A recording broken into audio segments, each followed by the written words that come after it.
From Philharmonic Hall in Lincoln Center, home of the world's greatest musical events, another program of New York Philharmonic Young People's Concerts, under the musical direction of Leonard Bernstein.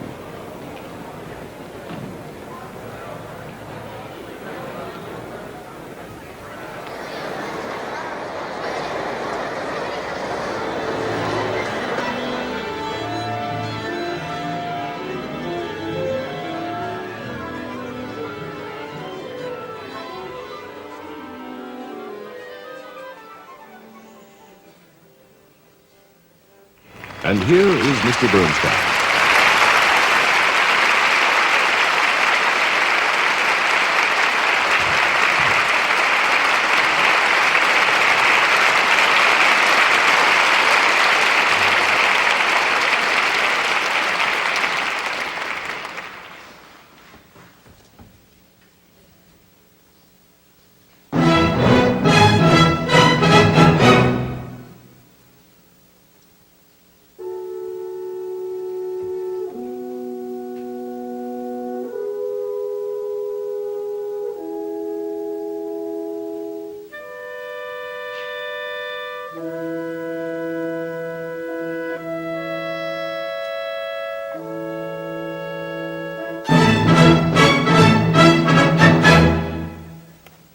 Now, those famous bars proclaim the opening of Beethoven's one and only opera, Fidelio, one of his greatest works, containing some of the most glorious music ever conceived by a mortal, one of the most cherished and revered of all operas, a timeless monument to love, life, and liberty, a celebration of human rights, of freedom to speak out, to dissent, a political manifesto against tyranny and oppression, a hymn to the beauty and sanctity of marriage, an exalted affirmation of faith in God as the ultimate human resource. All of those and more are Beethoven's Fidelio. And yet, everyone will admit that as operas go, Fidelio has its weaknesses. Some critics find it filled with flaws, and there are even those who call it a failure, a sublime bore. In fact, although it's performed day and night in German-speaking countries, it very rarely gets performed here in America. It's hardly what you would call a popular favorite, like Carmen or Aida. But then Beethoven never pretended to be an opera composer. He had never tried to write an opera before Fidelio, and he never tried one again. But the one he did try, he gave his life's blood to. Imagine, he made 3 different versions of it over a period of 10 years. He wrote and rewrote, he took out duets and put in arias, he changed spoken dialogue. He made up to 18 different starts on one single number. And he even wrote 4 whole different overtures to the opera before he was through. And after all that, it remained imperfect, and still is to this day. A flawed masterpiece, but still a masterpiece. Because when it's good, it's very, very good. And when it isn't, it's still pretty wonderful. The truth is that Beethoven has become such a godlike image in our minds that we tend to be extra harsh and critical of him when his music is the least bit short of absolute perfection. And besides, the problems of the opera aren't so much musical ones as dramatic ones. That is, having to do with the play. And so I think the best way for me to explain them to you is to tell you the story of the opera very quickly, and you'll see what I mean even before we play a note of it. It takes place in Spain, and the whole action occurs in a huge, gloomy state prison outside of Seville. Imagine a whole opera in a gloomy jail. That's a pretty stiff problem to start with. Now, the time is the end of the 18th century, just after the French Revolution. It's a time when everybody was concerned with freedom and political tyranny. The story, like all good old-fashioned plots, concerns a hero, a heroine, and a villain. The hero is the nobleman Florestan, who has lo these many years been secretly and unjustly locked away in this prison for having spoken out bravely against tyranny, specifically against the wicked tyrant Pizarro. Now, Pizarro just happens also to be the governor of this prison. So, naturally, it's the dungeon for Florestan. Well, there you have your hero and your villain. Now to the heroine. The heroine is Florestan's loving wife, Leonora by name, who spends the whole opera trying to get her husband free. And to do this, she disguises herself as a boy, using the name Fidelio, and thus getting a job as assistant to the jail keeper. And not to the wicked governor Pizarro, but to the nice little old jail keeper. You have to keep that straight. Her assumed name of Fidelio is well chosen, since it means the faithful one, and Leonora is nothing if not faithful. Her one consuming obsession is to be reunited with her husband. Her plan is to pull an inside job. Once she's in the prison, working there, she thinks she will find Florestan's secret dungeon, which is the deepest and darkest one in the prison, known only to the jailkeeper. And once she's found this dungeon, she can then help her husband escape. All this she does brilliantly, and there is a happy ending. Finish. Now, that would all be fine and dandy as an opera plot, but there is unfortunately also a subplot. And that's where the trouble begins, with that wispy little subplot that involves the jailkeeper, his daughter, and his daughter's boyfriend. The jailkeeper is a kindly, bluff old peasant type named Rocco. He has a pretty teenage daughter named Marcellina, who is beloved by the equally young jail porter, whose name is Giacchino. Now, Giacchino is trying to get her to marry him, but alas, Marcellina does not return his affection because she has fallen for the new assistant, Fidelio, not knowing, of course, that he is a she. Now, ordinarily, such a setup would produce a hilarious comedy of mistaken identity, awkward complications, and lots of belly laughs.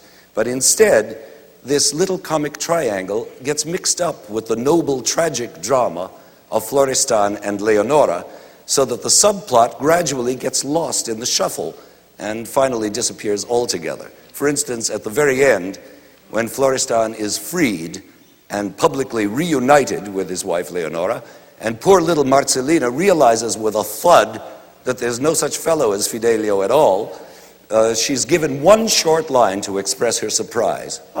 And that's all. So, no payoff. And as for poor Giacchino, he doesn't even get one line to express his surprise. He just sings along with everyone else in the triumphant finale. Because we assume the two kids get together in the end and live happily ever after, but we'll never know for sure. Well, that's the sort of dramatic problem Beethoven had to contend with. Now, of course, it's not really Beethoven's fault. It's the playwright's fault. He's the one to blame. But these problems are, unfortunately, reflected in the music, inevitably. You see, it's sort of two different operas stuck together. For instance, whenever we're dealing with the jailkeeper and his daughter and her boyfriend, there's the subplot, the music is rather lightweight and charming, not very important. But the moment Leonora or Florestan steps onto the stage, the music becomes sublime and on a par with Beethoven's most inspired creations. For example, here's the beginning of the duet between the two youngsters, Giacchino and Marcellina.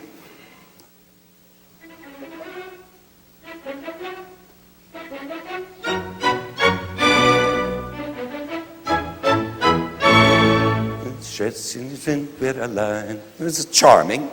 It sounds rather like a comic opera by Haydn or Mozart, but not like a noble opera by Beethoven. Or take the opening of Rocco the Jailkeeper's aria.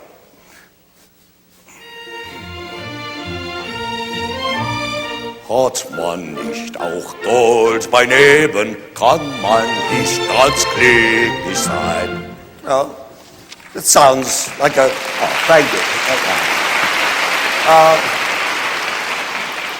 I really wasn't going for a hand on that one, but you will admit that that sounds like a jolly enough German folk song, but it's not exactly what you'd call sublime music. And needless to say, it's the sublime music we're concerned with today, especially in this year of 1970, when we are celebrating Beethoven's 200th birthday. And Perhaps the longest continuous stretch of sublime and dramatic music in the whole opera is that sequence of 4 musical numbers which opens Act 2, an aria, a duet, a trio, and a quartet, in that order. And that's the music we're going to hear now. I'm sure you'll see immediately what a world of difference there is between this magnificent music we're going to hear and the cute little bits we were just listening to. These 4 pieces are going to be sung in German by 4 unusually gifted young singers who are special postgraduate students at the Juilliard School here in Lincoln Center.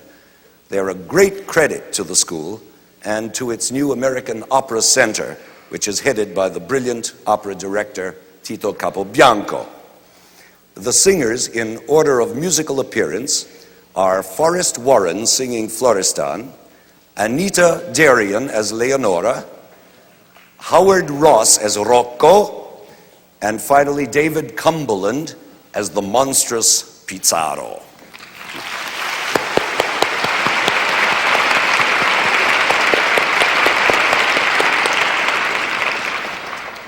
And now to the music.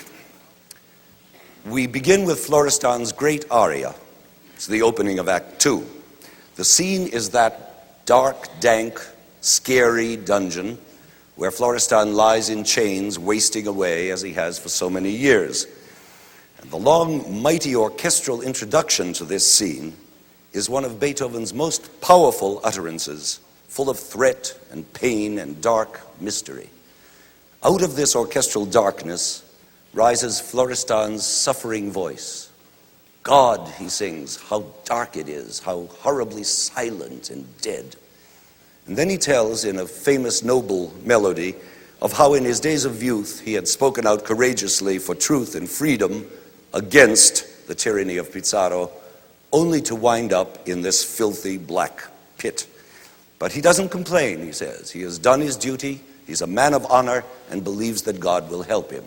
And then a marvelous thing happens. The orchestra quickens with excitement, and Florestan, in delirium, has a mystical vision of his beloved wife, Leonora, shining through the dark like an angel come to lead him to freedom.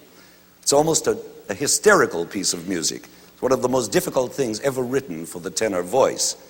But luckily, it lasts only a brief minute, and again Florestan sinks, exhausted, down upon the deathly cold stones of his cell.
außer mir.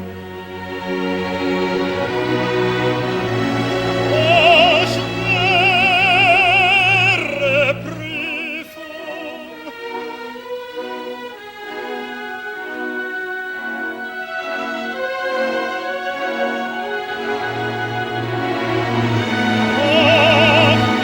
gerecht ist Gottes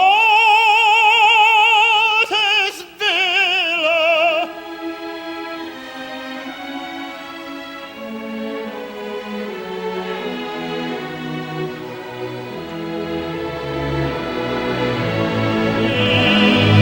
Höre nicht das Maß der Leiden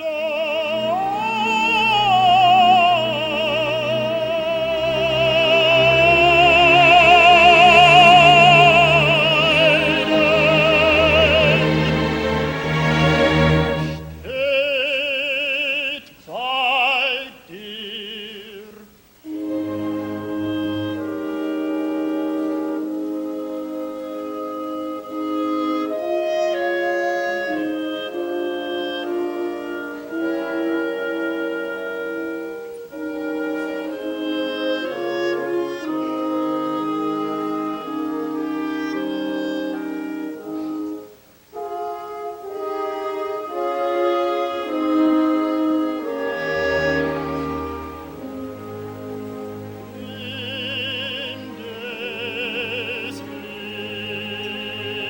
des Lebens Frühlingstagen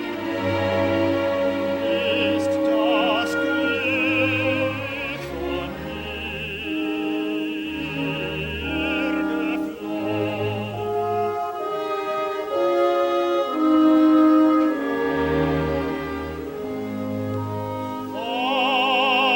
Wahrheit wagt ich kühn zu sagen, und die Ketten sind mein Lohn. Ich duld ich alle Schmerzen,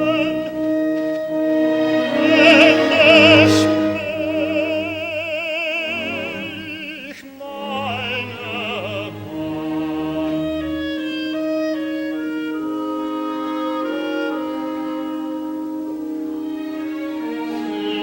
Diese Trost in meinem Herzen, meine Pflicht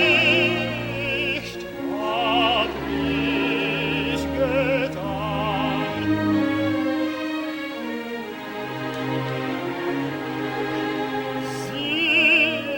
Süßer Trost in meinem Herzen, meine Pflicht, ja, meine Pflicht hab ich getan.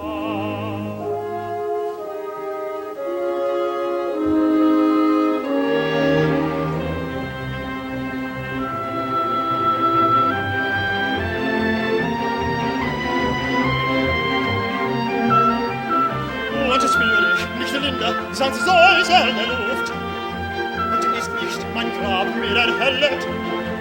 Ich seh wie ein Engel an rosigen Duft sich tröstend zur Seite mir stellet.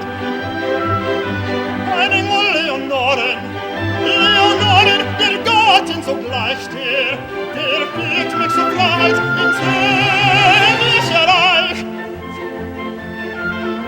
Und ich spür ich Linde, sanft Säuseln der Luft. Ich seh wie ein Engel im rosigen Duft, ein Engel sich tröstend zur Seite mir stellet. Ein Engel Leonoren, der Gattin sogleich, der wird mich zur Freiheit ins himmlische Reich, zur Freiheit ins himmlische Reich, der wird mich zur Freiheit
now you understand what I mean by sublime music.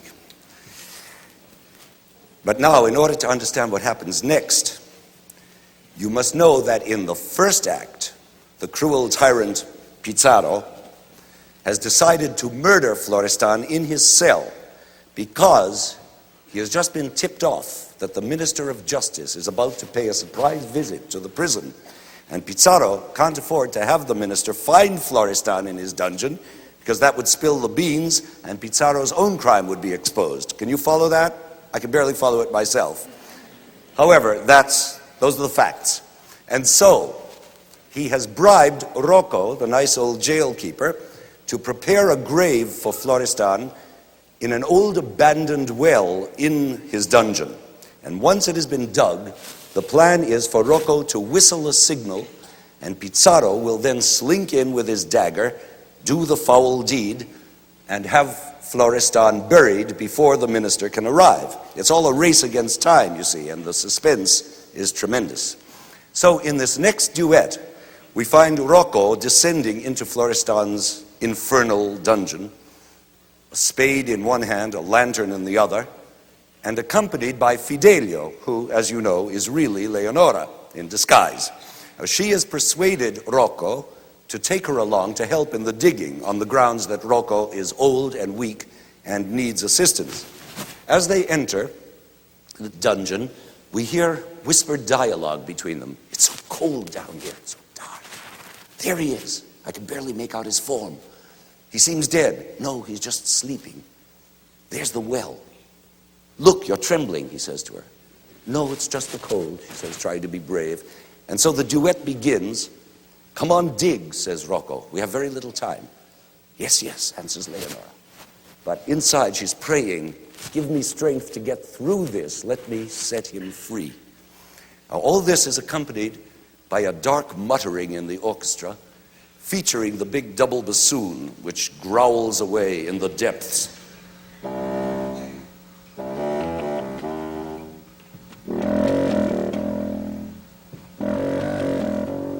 That's Beethoven's kind of tone painting, the deep, dark atmosphere of the place. And you will also hear a wonderful bit of musical action painting as the two diggers labor to lift a heavy rock out of the debris in the well.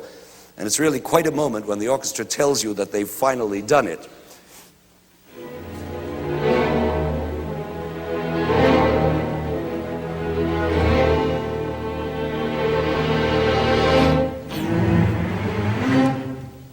Up goes the rock. Now, here come Rocco and Fidelio down the cold, sweating steps into the dungeon shadows.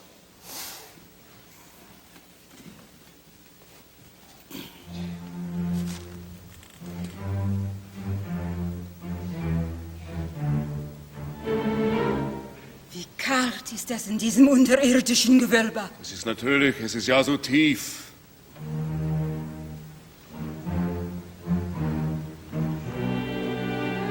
Ich glaubte schon, wir würden den Eingang gar nicht finden. Da ist er. Er scheint ganz ohne Bewegung. Vielleicht ist er tot. Ihr meint es?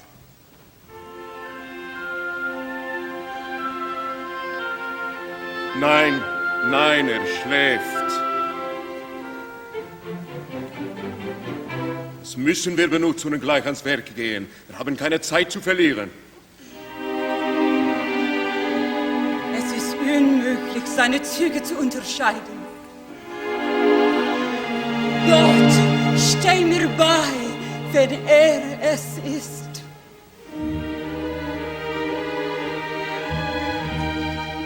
Hier, unter diesen Trümmern ist die Zisterne, von der ich dir gesagt habe.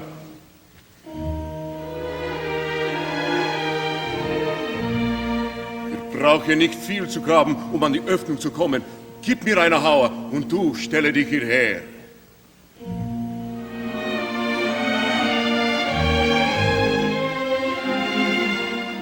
Du zitterst.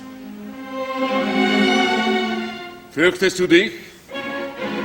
Oh nein, es ist nur so kalt. So mache fort, im Arbeiten wird es schon warm werden.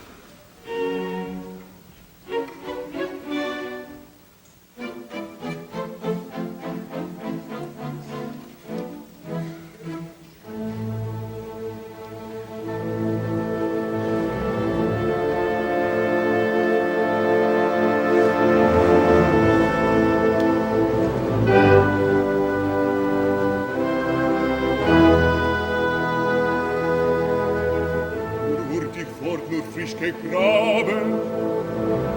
Es wird nicht lang, kommt herein. Es wird nicht lang, kommt herein. Ihr sollt ja nicht so klagen haben, ihr sollt gewiss zufrieden sein. Nur hurtig fort, nur frisch gegraben, es wird nicht lang, kommt herein. Ihr sollt ja nicht so klagen haben, ihr sollt gewiss zufrieden sein. Komm, hilf, doch diesen Stein mir heben. Hab Acht, hat bewegt. Ich helfe schon, furchtet nicht, ich will mir Ruhe geben. Ein wenig noch, Geduld, weicht. nur etwas noch. Es ist nicht leicht, es ist nicht leicht.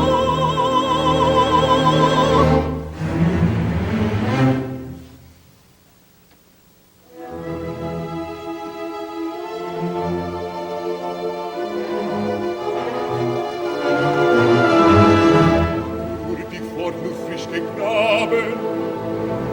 Es wird nicht langer, kommt herein. Es wird nicht langer, kommt herein. Was ist wenig Freunde,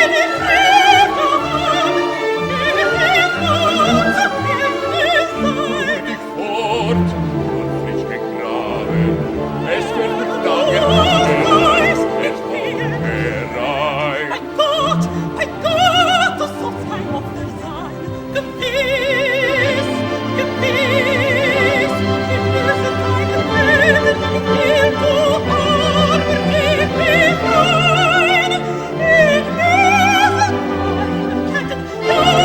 deine Ketten, ja, ich will du Arme, gib mich ein, ja.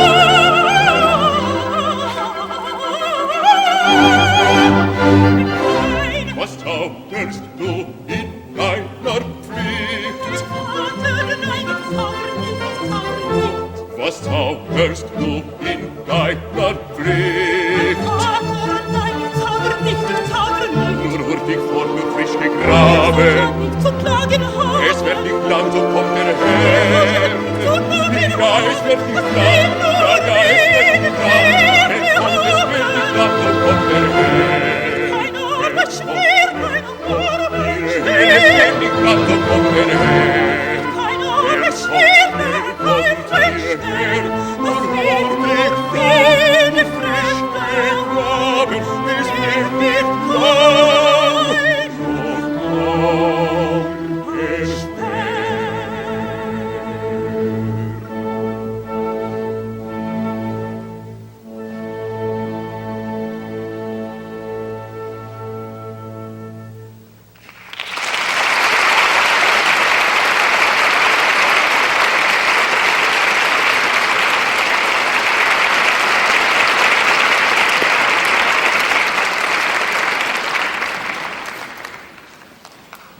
Now, at this point, this dark, mysterious point, Florestan awakes, and Leonora sees with her own eyes that this starved, dirty, unshaven skeleton of a man is indeed her husband. She recognizes him. He asks for a drink of water, and Rocco, moved by pity, gives the prisoner a little wine from his flask. And Florestan is deeply stirred by this first humanitarian act he has witnessed in so many years, having been treated like an animal. And in this spirit of almost religious thankfulness, he begins the famous trio by singing his gratitude. And in the course of this trio, Leonora produces a bit of bread she has been hoarding and asks Rocco's permission to give it to the starving prisoner. Rocco finally, reluctantly agrees, because it's strictly forbidden to give extra rations, but what's the difference, he reasons? Florestan is about to die anyway. Might as well have a piece of bread. So she does give him the bread, and suddenly we're aware that we are witnessing a truly religious scene where the act of giving the bread and wine becomes a Christian symbol of faith and salvation. Now here is that trio of compassion, love, and one might say, Holy Communion.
es ist ja bald es ist ja bald ihn getan, der arme Mann. Der arme Mann, es ist ja bald getan, ja, es ist ja bald getan, der arme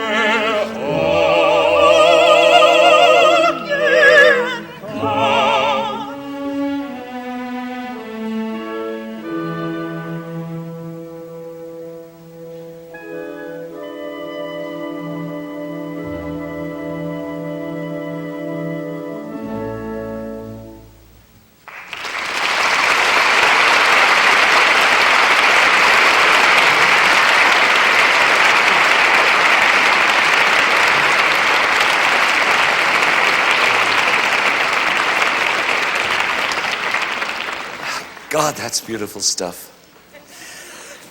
It's very hard to speak, even a word after that piece.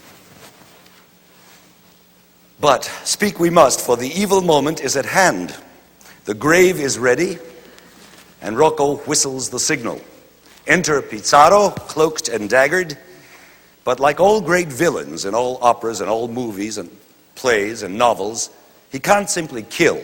He must first have his sinister moment of triumph while he reveals himself to Florestan and gloats over his victim's imminent death and tastes the full sweetness of his own revenge.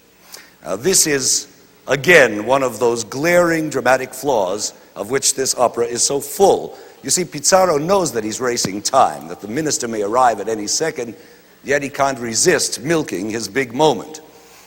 But then when he finally does lunge for the kill, Leonora plants herself suddenly between her husband and the killer, shouting, "Back! You must kill me first. Stab first this breast." And the others are astonished. "What? Stop him. Take him away. Who is that person?" And there's general consternation, topped by Leonora on a high B flat, singing, "First you must kill his wife." "What? My wife? His wife?" More general consternation. And Pizarro, by now wild with fury, lunges again to stab both of them when Leonora suddenly draws a pistol, shouting, "One more step and you are dead."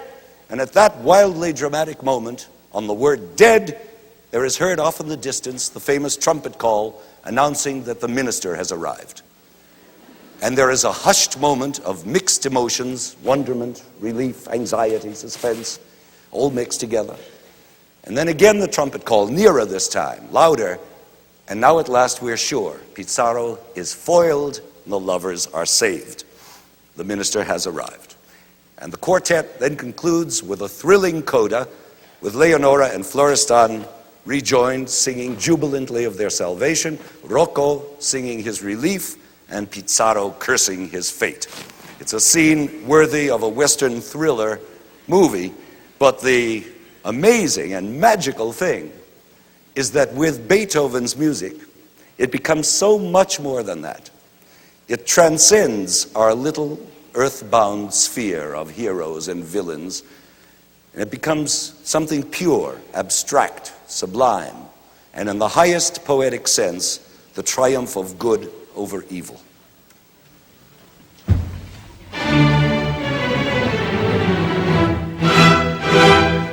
Sterbe.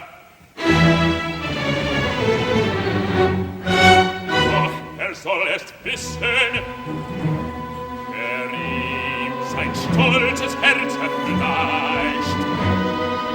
Rachen dunkel sein zerrissen. Sieh her, du hast mich nicht getäuscht. Pizarro, den du stützen wolltest. Pizarro, den du fürchten solltest.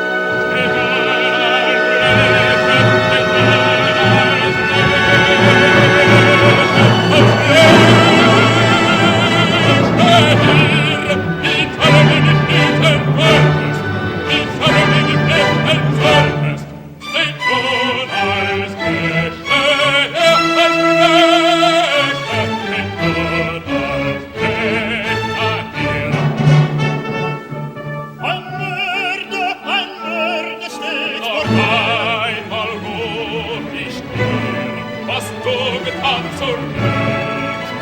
Nur noch ein Augenblick von diesem Fall. Was soll?